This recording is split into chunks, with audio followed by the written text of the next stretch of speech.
Hello everyone, welcome to aspirant exam study. मैं विजय ठाकुर अपने channel पर आप सभी का स्वागत करता हूं। आज की हमारी class Allahabad high court, UP PCS और यूपी ट्रिपल एससी की कुछ महत्वपूर्ण भर्तियां हैं उसके बारे में है। और इलाहाबाद हाई कोर्ट के ग्रुप सी की जो एग्ज़ाम हुआ है उसका आंसर की कब तक आ सकती है, रिजल्ट ग्रुप डी का फाइनल एग्ज़ाम कब तक हो सकता है, टाइपिंग ग्रुप सी की कैसे करनी है आपको, और सबसे बड़ा कि इसकी कट ऑफ क्या आ जा सकती है, सेफ स्कोर कहाँ तक हम सही माने। तो एक प्रीवियस वीडियो मैंने इसमें बनाई थी जिसमें काफ़ी लोगों ने सपोर्ट किया कि हाँ इतनी जो हो सकती है जा सकती है। कई लोगों के क्वेश्चन भी थे तो उसका भी रिप्लाई मैं करूँगा। तो चैनल पे अगर पहली बार आया तो प्लीज़ सब्सक्राइब कर लीजिएगा और लास्ट तक देखिएगा। टेलीग्राम चैनल भी ज्वाइन कर सकते हैं मेरा। और इलाहाबाद हाई कोर्ट के अलावा यूपी पीसीएस की कुछ वैकेंसी हैं वो देखेंगे। प्रारंभिक परीक्षा के लिए नोटिस भेजा गया है, क्या है नोटिस वो भी चेक करेंगे हम। और वीपीओ जूनियर असिस्टेंट 55-12 की भर्ती कब तक हो सकती है उस पर भी थोड़ा सा देखेंगे। लेखपाल 2025 की जो नोटिफिकेशन आना है कब तक आ सकता है वो भी देखेंगे। समाचार पत्रों के माध्यम से सबसे पहले देखते हैं पीसीएस के थ्रू जो प्रारंभिक परीक्षाएं होनी है वो देखते हैं। सबसे इसमें पहला नंबर आरओ का आएगा जो पिछले साल रद्द कर दिया गया था, तो उसी की तैयारी है। जैसे देख सकते हो आप, पीसीएस 2024 के प्रारंभिक परीक्षा के बाद उत्तर प्रदेश लोक सेवा आयोग अब समीक्षा अधिकारी और उप समीक्षा अधिकारी, सहायक समीक्षा अधिकारी 2023 समेत सभी भर्तियों की प्रारंभिक परीक्षा एक ही दिन कराने पे तैयारी कर रहा है। इसके लिए आयोग ने जिला अधिकारियों को पत्र भी भेजा, जैसे मैंने आपको बताया कि 25 किलोमीटर के अंदर होना चाहिए। सीबीएसई बोर्ड और अदर इंग्लिश बोर्ड भी इसके सेंटर बनाए जा सकते हैं। एक ही दिन में कराए जाने की योजना है ये।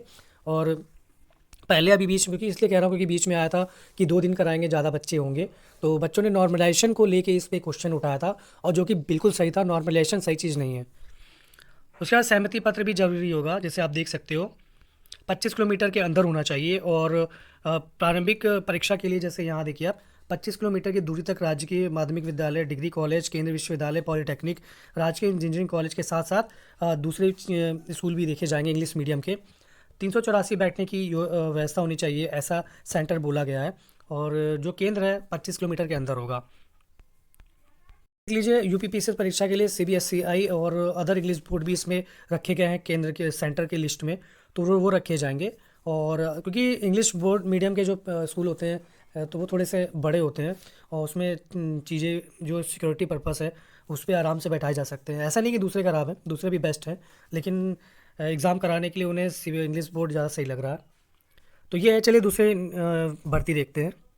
बात करेंगे यूपी ट्रिपल एससी वैकेंसी की। लेखपाल का जो नोटिफिकेशन है जनवरी के एंड तक कहा जा रहा है, आपको देखने को मिल सकता है।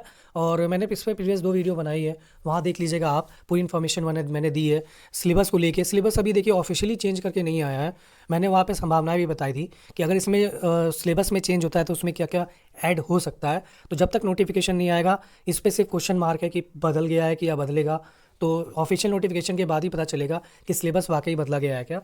तो जनवरी लास्ट तक वेट करिए इसके लिए। वीपीओ के लिए जो एक मैंने प्रीवियस वीडियो में आपको बताया था, वीपीओ जो एग्ज़ाम है वो कुंभ के जस्ट बाद होने की संभावना है। 15 मार्च के आसपास मान के चलिए ये, कि 15 मार्च के बाद या 15 मार्च तक आपको ये मिल सकते हैं एग्ज़ाम ये। तो अभी आप मार्च 15 ही मान के चलिए, अपनी तैयारी करते रहिए। उसके बाद बात करें जूनियर असिस्टेंट की। अगर ये मार्च में हो रहा है तो या तो ये जूनियर असिस्टेंट 55-12 भर्ती और वीपीओ साथ साथ ही है, तो या तो ये मार्च के लास्ट में होगा जूनियर असिस्टेंट 55-12, या फिर अप्रैल स्टार्टिंग में आपको देखने को मिल सकता है। बहुत ज़्यादा गैप नहीं होगा दोनों में। तो ये है। तो 15 मार्च के बाद आपके एग्ज़ाम लगभग शुरू होने तय हैं, तो तैयारी करते रहिए। कुंभ जहाँ निपटेगा वहाँ तो आपको भर्तियाँ परीक्षा जो है रिटर्न वो शुरू हो जाएगा। उसके पहले आपको सिर्फ नोटिफिकेशन ही देखने को मिलेगा। चलिए उसके बाद बात करते हैं जो मोस्ट इंपॉर्टेंट था कि ग्रुप सी और डी इलाहाबाद हाई कोर्ट का, उसका जो है रिजल्ट कब तक आ सकता है, उसकी आंसर की कब तक आ सकती है।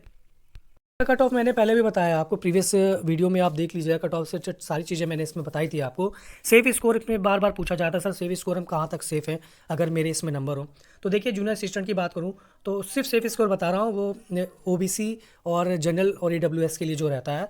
तो वो देखिए 80 से 82 आप अगर आपके बन रहे हैं जूनियर असिस्टेंट ग्रुप सी के लिए। कुछ पोस्ट है, एक पेड वाला एक नॉन पेड है। तो इस 80 से 82 आपके अगर स्कोर आ रहे हैं तो आप एक कहीं ना कहीं सेफ जोन में हो। ये सेफ जोन की बात कर रहा हूँ, यहाँ कट ऑफ की बात नहीं है। ये तो आप आ सकते हो आराम से, टाइपिंग आप शुरू कर सकते हो।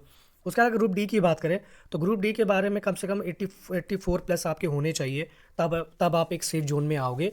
85 प्लस होने चाहिए, क्योंकि इसका पेपर थोड़ा सा ग्रुप सी से ईजी था, और इसमें जो स्कोर है वो भी काफ़ी स्कोरिंग करने वाला था। ग्रुप सी डी में का सॉरी ग्रुप सी का पेपर इतना भी ईजी नहीं है, मैं पहले ही बता दूं, आया था जो सब कह रहे हैं बहुत ईजी है। इंग्लिश और मैथ में लोगों की हालत ख़राब हुई है। इंग्लिश और मैथ सबके लिए इजी नहीं होती है, ये भी बता दूं। इंग्लिश भी खासकर जो यूपी ट्रिपल सी की तैयारी करते हैं उनमें तो, क्योंकि ज़्यादातर पेपर में इंग्लिश आती नहीं है, और तो जिसमें आती है तो उसमें बच्चे काफ़ी झेलते हैं।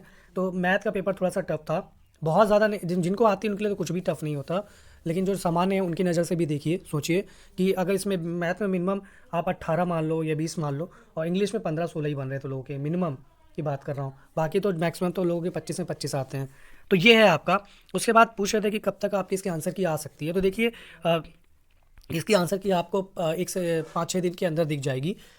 इस वीक संभावना है कि इसी वीक आ जाए, लेकिन इस वीक अगर नहीं आती है तो अगले वीक ट्यूसडे तक आ जाएगी।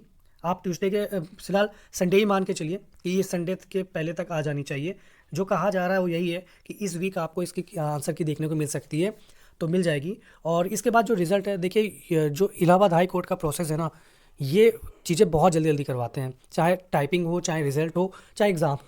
तो जो रिज़ल्ट है इसके 10 से 15 दिन बाद ही आपको देखने को मिल जाएगा कि इसका रिज़ल्ट। तो ये मान के चलिए इस वीक अगर आपका आंसर की आ जाता है तो 15 उसके आगे 15 दिन और जोड़ लीजिए, आपका रिज़ल्ट आपके हाथ में होगा। तो बहुत ज़्यादा टाइम नहीं देंगे, उसके बाद वो टाइपिंग के लिए भी बहुत ज़्यादा टाइम नहीं देंगे, ये भी मान के चलिए 10 से 15 दिन और जोड़ लीजिए आप आगे। वो क्योंकि इनका प्रोसेस बहुत जल्दी जल्दी होता है, मैंने कहा ना, ये प्रोसेस बहुत जल्दी जल्दी करवाते हैं। तो इस वीक मान के चलिए आंसर की, उसके 15 दिन बाद आपका रिजल्ट आएगा, उसके 15 दिन से 20 दिन मान के चलिए टाइपिंग हो जाएगी आपके। टाइपिंग की बात करते हैं, देखिए इसमें टाइपिंग है और ट्रिपल सी मांगा गया है, तो टाइपिंग बेसिकली होनी होनी है। टाइपिंग में आपका हिंदी 25 और इंग्लिश 30 वर्ड पर मिनट होती है। आप डेली प्रैक्टिस करते रहिए, 10 नंबर से ज़्यादा आपको लाने हैं इसमें। 10 नंबर ले आओगे तो आप पास होगे, लेकिन उससे कोई मतलब फ़ायदा नहीं है कि 10 नंबर आपके टाइपिंग में आते हैं, क्रॉस कर दीजिए, कोई मतलब नहीं है इसके। आपके लगभग 25-25 की टाइपिंग है, तो कम से कम इसमें 24-24 आने ही चाहिए, और इतने ही आएंगे। एक चीज़ और भी है, इलाहाबाद हाई कोर्ट के जो मैंने टाइपिंग दी थी ARO के पेपर में लास्ट टाइम, उसमें ये था कि उसमें हाईलाइट नहीं हो रहा था।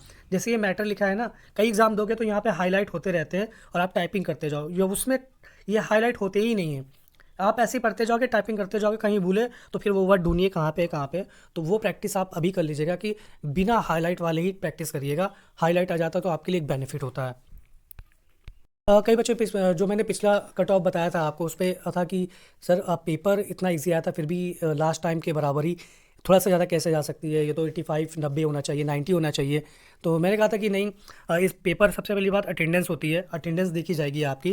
लास्ट टाइम पेपर वाकई बहुत ज़्यादा टफ था, मान के चलिए टफ ही टफ था वो। उसके बाद BC कट ऑफ 76-72 के 72 OBC और 76 के आसपास गई थी ये 70।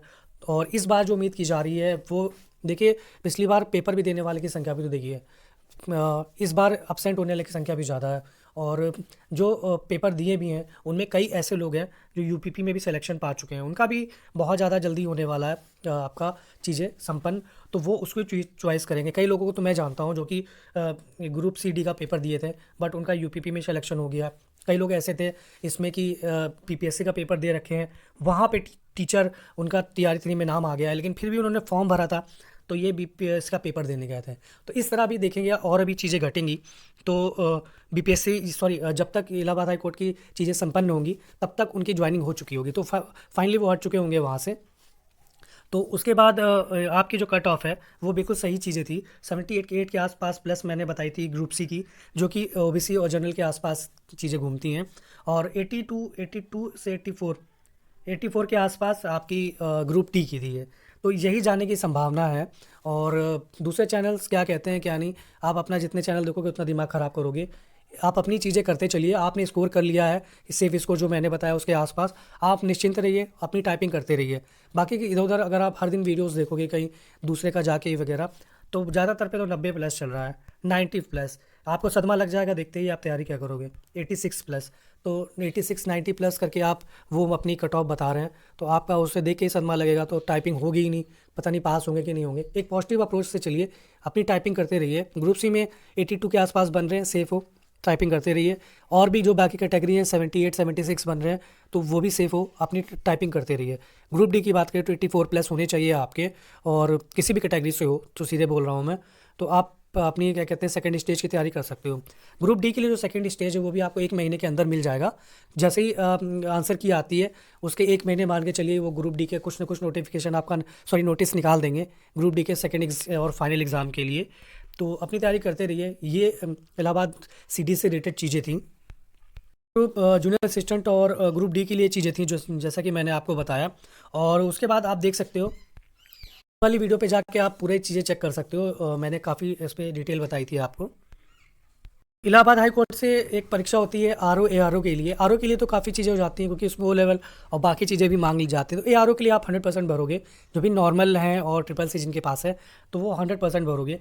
तो इसकी वैकेंसी भी आपको जनवरी माह के लास्ट तक दिख जाएगी R O A R O के लिए। लास्ट टाइम मेरा ए आर ओ क्लियर था बट फाइनल मेरिट में नहीं आ पाया था मैं, क्योंकि एक चीज़ मैं और भी बता दूँ, जो इलाहाबाद हाई कोर्ट वैकेंसी है उसमें जुगाड़ अच्छा खासा लगता है, लेकिन कहाँ किधर क्या लगाना है ये भी पता होना चाहिए। ऐसा ही किसी को पैसे नहीं दे देते हैं, और ये चीज़ें गलत भी हैं। अपनी मेहनत करिए, और क्योंकि धांधली हर एग्ज़ाम में होती है, यूपी है तो एग्ज़ाम में धांधली होना ही है और उस चीज़ों से बच नहीं सकते, तो उनके बारे में ज़्यादा मत सोचिए। अपना एफ़र्ट दीजिए जितना आप दे सकते हो, बेस्ट एफ़र्ट दीजिए। हर सीट बिकती नहीं है। 100 में से अगर 10 बिक गई तो 90 सीट आपके पास तो है ही है ना। तो उसके लिए प्रिपेयर करिए, आराम से पढ़िए और पूरा एफ़र्ट लगाइए। हर एग्ज़ाम को लास्ट एग्ज़ाम मान के ही दीजिए। आज के लिए इतना ही, मिलते हैं नेक्स्ट वीडियो में बहुत जल्दी। धन्यवाद।